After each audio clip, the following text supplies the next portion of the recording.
your eyes. I want to see what natural eyes cannot see.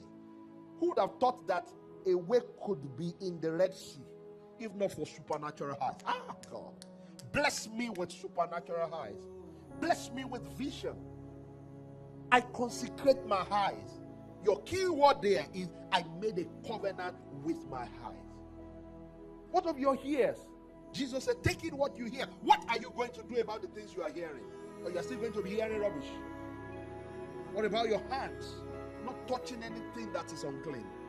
Not putting your hands that in a place that would defile your hands.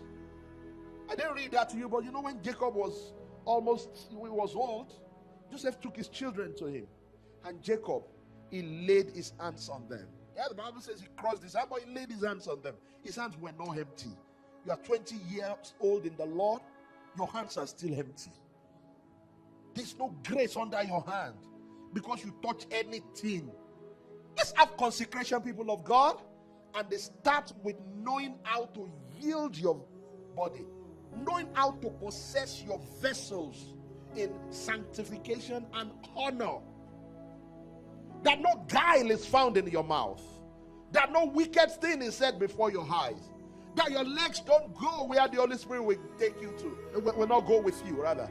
You don't go where the Holy Spirit will not go with you. That out of your belly is flowing rivers of living water, because the kingdom of God is not in meat and in drink. That your head lacks no ointment. This is the deeper level of consecration that God is looking for.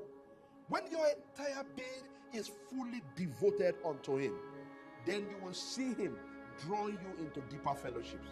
You will see Him revealing more to you about your life, about your future, about His assignment for you. And you will see the power of God flowing more through you, because when a material is pure, it can conduct better electricity.